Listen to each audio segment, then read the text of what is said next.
Hi there guys, I'm Andrew and I'm going to be answering a few more of your questions from the UCS Chatbox events. Some of them are random, some of them are not, so I hope they're all relevant and I hope I can provide you some good answers. The first one is from Catherine Sowan and she asked me, what made you choose UCS? And for me, it's the type of uni it is. It's not too big, all the facilities are brand new and where it's located. And tied into that question is from Jasmine Mercer, and she asks, "What is the best thing about UCS?" And again, for me, it is the facilities, it is how brand new it is, and the size of classes as well. So it's not too big. My next question is from Emma Starling. She asks, "How close is accommodation to the main campus?" Now, I'm currently in student halls, and to the James Hare building is literally like a 10-second walk. It is crazy. From here to the waterfront, it's about a 2-minute walk, and the furthest walk you'll ever do is about 7 minutes, which is from the Athena Hall to the library and T block where you might have a few of your lectures. The next question is from Brandon Pooley, and he asks, "How is life living away from home?"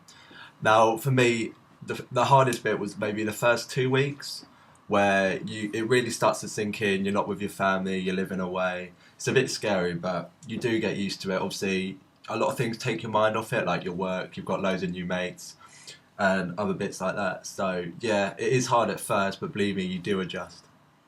Erin Steele asks, "Where is the nearest McDonald's?" Well, because there's nothing better when you're hungover from a McDonald's. So it's about a 10-minute walk to Cardinal Park, which isn't too bad. Or if you're going into town, there's one there, which is about that same really, probably just under 15 minutes. So not too bad, but got to get a bit of exercise before you get your McDonald's. The next question is from Mia Stewart, and she asks, "What is the workload like?" Now, it does really depend on your course because some courses you do go on placement and kind of work-based learning. My course, I do business with leisure, and the workload isn't too bad. As long as you manage it right, like you don't leave everything to the last minute, you should be fine. Molly Dawson Tuck asked me, "How many hours of study do you recommend students should do per week?" Now, if you go to the uni or ask a lecturer, they'll probably say 40 hours a week because they view it as a full time. So you're a full time student, you should be like learning from 9 to 5. But ideally, it's not really about that. It's more about the quality of your learning than quantity. So it's quite hard to put an actual hour or so on it. But my next question is from Luke Wright, and he asked me, "Are you ever put under too much pressure with work?" Honestly, I say not. Lecturers do know how much workload you have. They are aware of other modules, so whether you have loads of assignments during one time, so they can plan it so you're not all overwhelmed in one bit. Emily Thompson has asked me, "What is the student to lecture ratio like?" Now, this is probably one of the best things about this uni. The classes are not too big. So you can go to some of the traditional unis, you're packed in with classes of up to 400 people, something crazy like that. Now, with UCS, the classes do tend to be quite small. I mean, my biggest lecture was only about 60 to 70 people. At like sixth form, that is crazy, but when you do realise how big some lectures can be, that's decent. And then obviously because it's small classes, you get a lot more tutorial time and a lot more extra help from your tutors, which is always good. Jessica Head has asked, "What is a usual day at uni like?" Now, on a business course, it's not all that exciting compared to some courses you'll try, but for me, we tend to have two lectures, one in the morning, one in the afternoon.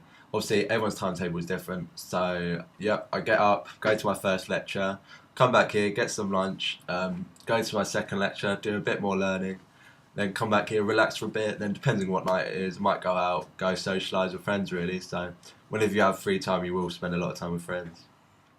The next question is from Sam Rojam. It's quite a different one. He asks, "How many fit birds are there at UCS?" Now, I'll be honest, there's quite a few because the girl to boy ratio is about 6% more girls than blokes. So yeah, there is quite a few. My final question is from Joe Waters, and he asks, "What's the nightlife like?" Bit of a tongue twister there, but yeah, in Ipswich is really good. It's very cheap as well, and it is quite close knit. It's not like one of the big cities like Manchester or anything like that, where there is just miles and miles and loads.